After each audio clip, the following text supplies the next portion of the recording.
നിമിത്തം തന്നെയല്ലേ. നിമിത്തവും വിധിയൊക്കെ ഉണ്ടല്ലോ. ഇപ്പൊ ഇതൊരു വിധിയാണ്, അത് നിയോഗമാണ്, നിമിത്തമാണ്.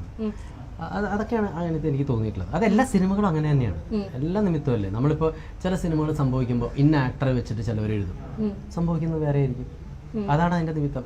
കറക്റ്റാണ്. അരിമണിയിൽ ഓരോ അരിമണിയിൽ എഴുതപ്പെട്ടെന്ന് പറഞ്ഞാൽ എല്ലാ കാര്യത്തിലും അങ്ങനെ തന്നെയാണ്, അരിമണിയിൽ മാത്രമല്ല.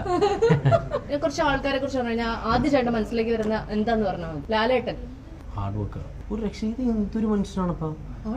ഇദ്ദേഹം ഈ പറഞ്ഞതുപോലെ സുഖമില്ലെങ്കിലും എന്തില്ലെങ്കിലും ഇപ്പൊ അമ്മ മീറ്റിങ്ങിനൊക്കെ തീരെ വയ്യാതൊക്കെ വരും. മോനെ ഞാൻ ഇന്നലെ ഞാൻ ഉറങ്ങിയിട്ടില്ല, ഞാൻ അവിടെയായിരുന്നു, എനിക്കൊക്കെ ഉറങ്ങാൻ പറ്റിയിട്ടില്ല.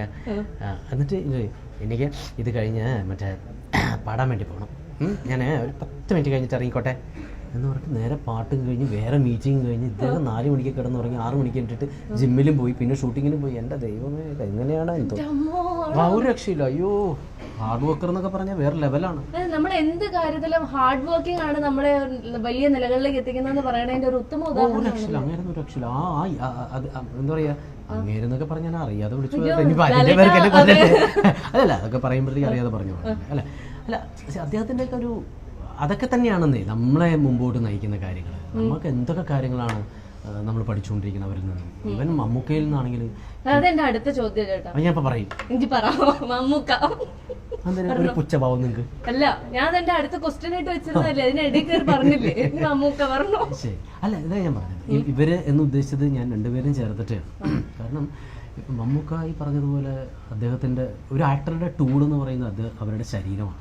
അതെങ്ങനെ അദ്ദേഹം കൊണ്ടു നടക്കുന്നു എന്നുള്ളത് നമ്മുടെ എല്ലാവരും, നമ്മുടെ ജനറേഷനിൽ എല്ലാവരും, ഏത് ജനറേഷനിൽ പെടുന്ന ആളുകളും കണ്ടുപഠിക്കേണ്ട കാര്യങ്ങളാണ്. ഒന്ന്, കഥാപാത്രത്തിനെ സ്വീകരിക്കുന്ന രീതിയാണെങ്കിലും അദ്ദേഹം ഒരു ക്യാരക്ടറായി വന്നു കഴിഞ്ഞാൽ നമുക്ക് അതിൻ്റെ അകത്ത് നമുക്കൊന്നും ഇല്ലല്ലോ. നമുക്ക് ആ ക്യാരക്ടറിനെ വ്യക്തമായിട്ട് കാണാൻ പറ്റുമല്ലോ. ശബ്ദം കൊണ്ട് മാറാനും എല്ലാ കഴിവും എല്ലാം വേറെ റേഞ്ച് ചെയ്യുന്ന ഒരു വ്യക്തിയാണ് മമ്മൂക്ക.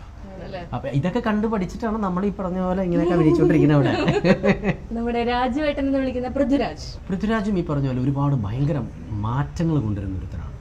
ഇപ്പോൾ ഒരു മസിൽ എന്ന് പറയുന്ന ഒരു സാധന കോൺസെപ്റ്റ് മലയാളത്തിലേക്ക് ആദ്യം കൊണ്ടുവന്ന അവനാണ്. അതിനുശേഷമാണ് നമ്മളൊക്കെ ഈ പണി തുടങ്ങിയത് തന്നെ. അങ്ങനെ ഒരുപാട് നല്ല വലിയ സിനിമകൾ എത്തിക്കുക, അല്ലെങ്കിൽ വലിയ സിനിമകളിലേക്ക് എത്തിക്കുക എന്ന് പറയുന്ന ഭയങ്കര വിഷനുള്ള ഒരാളായിട്ടാണ് എനിക്ക് എപ്പോഴും തോന്നിയിട്ടുള്ളത്. കാവ്യമാധവൻ എൻ്റെ വീട്ടിലൊരു അനിയത്തി കുട്ടി എന്നൊക്കെ പറയുന്ന രീതിയിൽ, ഞാനിപ്പോൾ ഇന്നലെ ഭാമയുടെ കല്യാണത്തിന് പോയപ്പോഴും ഞാൻ അവളെ കണ്ടപ്പോൾ എനിക്ക് ആദ്യം തോന്നുന്നു, അന്ന് ഊട്ടിയിൽ ഷൂട്ടിംഗ് നടക്കുന്ന സമയത്ത് ഇവർക്ക് ഐസ്ക്രീമും കാര്യങ്ങളൊക്കെ വേണം കേട്ടോ.